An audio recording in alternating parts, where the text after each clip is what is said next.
ચાલો ધોરણ 12 બાયોલોજીના તમામ વિદ્યાર્થી મિત્રો ધ્યાન આપે.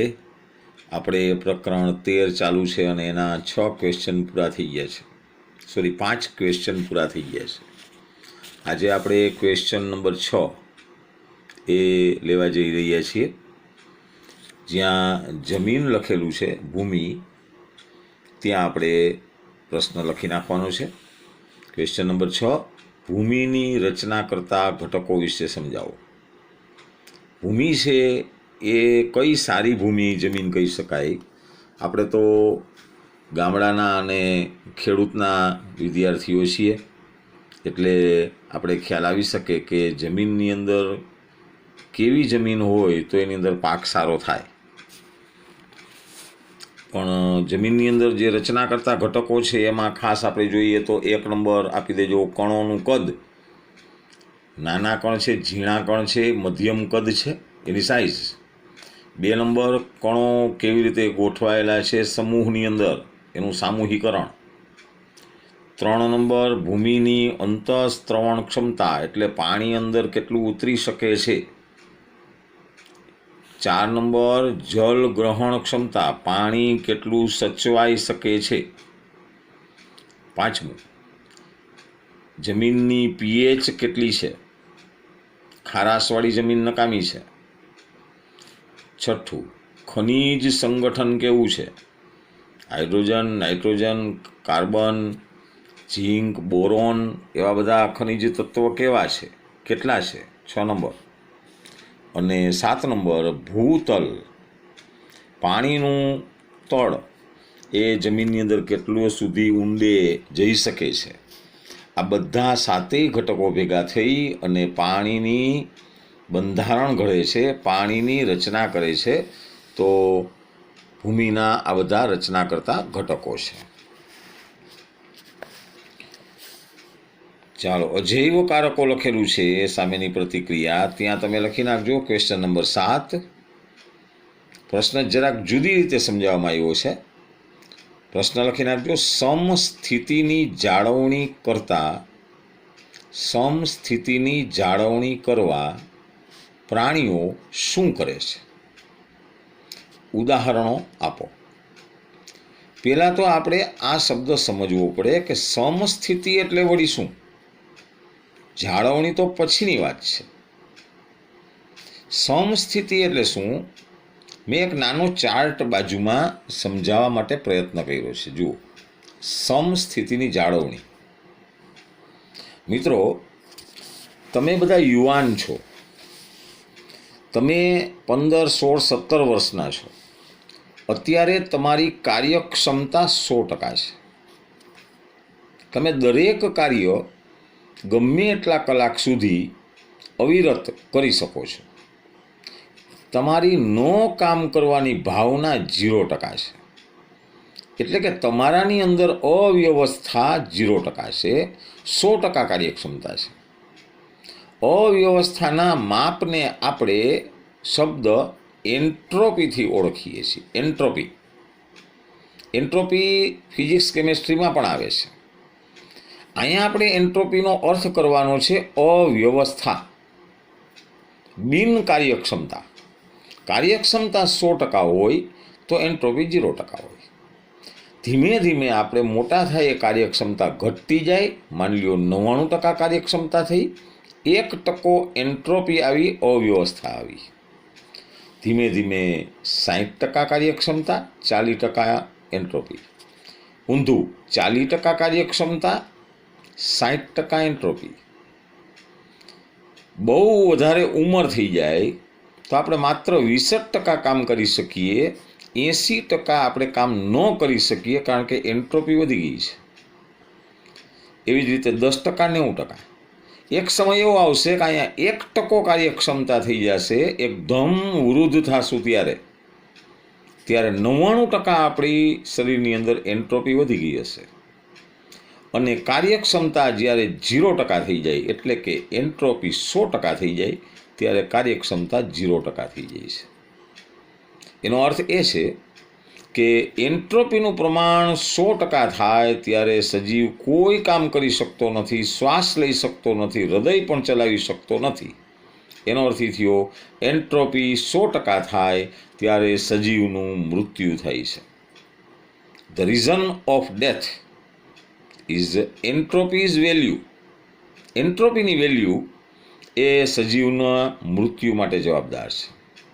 તો હવે આપણું મૃત્યુ છે એ ન થાય એટલે કે એન્ટ્રોપી ન વધે એટલે કે કાર્યક્ષમતા જળવાઈ રહે એના માટે આપણે શું કરવું?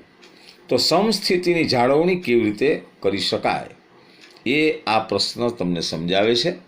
આ પ્રશ્ન માત્ર ચર્ચાનો વિષય છે, પણ અમુક ઉદાહરણો તમે સમજી લેશો તો આ પ્રશ્ન તમને બરોબર સમજાઈ જશે. બરોબર? દાખલા તરીકે નીચે એક ઉદાહરણ આપ્યું છે.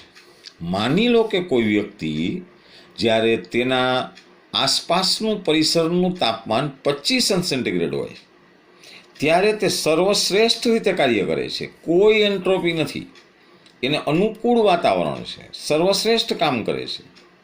પણ બહાર દઝાડી નાખતી ગરમી હોય કે થીજવી નાખતી ઠંડી જેવું વાતાવરણ હોય તો એ પોતાની સમસ્થિતિને જાળવી રાખવા માટે કંઈક પ્રયોગ કરે છે, કંઈક ઉપાયો યોજે છે. અને એ ઉપાયો એટલે કેવા છે? ઘરમાં મુસાફરી કરતી વખતે કે કારમાં કે કામ કરવાના સ્થળે ઉનાળામાં એસી લગાવે છે. જુઓ, વાતાનુકૂલક એર કન્ડિશનર એનો ઉપયોગ કરે છે એટલે કે એને વાતાવરણ મળી રહે અને એ કામ કરી શકે, એની સમસ્થિતિ જાળવી શકે. મનુષ્ય આવું કરી શકે, અન્ય પ્રાણીઓ ન કરી શકે. દાખલા તરીકે શિયાળામાં તાપક એટલે કે સગડી એટલે કે હીટરનો ઉપયોગ કરે છે અને પોતાની કાર્યક્ષમતા છે એ મહત્તમ જાળવી શકે એવા આઈડિયા બનાવે છે. એનો અર્થ એ થયો કે શારીરિક રીતે નહીં પરંતુ કૃત્રિમ સાધનો દ્વારા એ એન્ટ્રોપીને જાળવવા માટે, કાર્યક્ષમતાને જાળવવા માટે મદદરૂપ થાય છે. પણ મનુષ્ય છે એ તો બુદ્ધિશાળી પ્રાણી છે એટલે આવું કરે છે. અન્ય સજીવો કેવી રીતે પોતાની સમસ્થિતિ જાળવે છે? મેં નીચે એક વાક્ય પણ ઉમેર્યું છે. જુઓ, મનુષ્ય બુદ્ધિશાળી પ્રાણી છે એટલે એ આવા ઉપાયો યોજી શકે છે, એ પોતાની સમસ્થિતિ જાળવી શકે છે. પણ અન્ય સજીવો કેવી રીતે સમસ્થિતિ જાળવે છે એ નીચેના પોઈન્ટ આપ્યા છે. નિયમન કરવું, અનુકૂળ થવું, સ્થળાંતર કરવું, એક જગ્યાએ બીજી જગ્યાએ વયું જવું, પ્રક્રિયાઓ મુલતવી કરી નાખવી અને અનુકૂલનો કરવા. પણ આ બધો પ્રશ્ન લાંબો થઈ જાય એટલે મેં આ પ્રશ્નોના કટકા કરી નાખ્યા છે. આ નિયમન કરવું છે, અહીંયા તમારે ક્વેશ્ચન નંબર આવશે 8. સ્થાયી સ્થિતિને જાળવવા માટે પક્ષીઓ અને સસ્તન પ્રાણીઓ કેવા ઉપાયો યોજે છે તે જણાવો. બરોબર? દાખલા તરીકે આપણે ક્વેશ્ચન 8 શરૂ કરીએ. અંદર વર્ણન જોઈએ. સમસ્થિતિને જાળવી રાખવા માટે સક્ષમ છે પણ બધા પક્ષીઓ કે સસ્તનો આવું થઈ શકતું નથી તો એ ઉપાયો યોજે છે. સસ્તન પ્રાણીઓ શું ઉપાયો યોજે છે? હેડિંગ કરી નાખજો, સસ્તન. ઉદ્વિકાસીય જીવશાસ્ત્રીઓ માને છે કે શરીરનું તાપમાન જાળવી રાખવાની ક્ષમતા એન્ટાર્કટિકા, અહીંયા ખૂબ જ ઠંડી છે, અને સહારાનું રણ, અહીંયા ખૂબ જ ગરમી છે. તો અહીંયા કેવી રીતે પ્રાણીઓ પોતે સમસ્થિતિ જાળવતા હશે? એક ઉદાહરણ ફરી પાછું અહીંયા આવ્યું છે મનુષ્ય માટેનું. મોટાભાગના સસ્તનો, એમાં મનુષ્ય પણ આવી જાય. 37 સેન્ટીગ્રેડ તાપમાને આપણે પ્રક્રિયાઓ સ્થાયી રાખી શકીએ છીએ. ઉનાળાની અંદર અને શિયાળાની અંદર એ આપણે હમણાં જ વાત કરી એર કન્ડિશન અને હીટર, એનો ઉપયોગ કરીને આપણી સમસ્થિતિ જાળવી શકીએ છીએ. અથવા ઉનાળાની અંદર પરસેવો ઉત્પન્ન કરીને જાળવી શકીએ છીએ, અને શિયાળાની અંદર ઉષ્મા આપણે કસરત દ્વારા મેળવીને શરીરનું તાપમાન છે એ જાળવી શકીએ છીએ. પણ મનુષ્ય આવું કરી શકે, સસ્તન આવું કરી શકે, અન્ય પ્રાણીઓ આવું નહીં કરી શકે. દાખલા તરીકે વનસ્પતિનું એક ઉદાહરણ આપ્યું છે છેલ્લી લીટીમાં. વનસ્પતિ, જ્યારે બીજી બાજુ વનસ્પતિઓ આંતરિક તાપમાન સ્થિર જાળવી રાખવા માટે આવી કોઈ પણ ક્રિયાવિધિ ધરાવતી નથી. આપણે આવું ઉપાયો યોજી શકીએ, પણ વનસ્પતિઓ કે અન્ય સજીવો આવા ઉપાયો યોજી શકતું નથી. તો આ હતું ક્વેશ્ચન 8. સ્થાયી સ્થિતિને જાળવી રાખવા માટે પક્ષીઓ શું કરે છે, સસ્તન પ્રાણીઓ શું કરે છે. બરોબર. એના પછી 8મો જ પ્રશ્ન, અનુકૂળ થવું, અનુકૂલન. જુઓ, 99% લગભગ બધી વનસ્પતિઓ પોતાનું આંતરિક પર્યાવરણ જાળવી શકતું નથી. હમણાં કીધું. જલીય પ્રાણીઓ શું કરે છે, કારણ કે એને પાણીમાં રહેવું છે, એને સાંદ્રતા અસર કરશે. આશ્રુતિ અને સાંદ્રતા એ જાળવી રાખવા માટે અનુકૂલિત બને છે, એટલે એને અનુકૂલિત સજીવો તરીકે ઓળખવામાં આવે છે.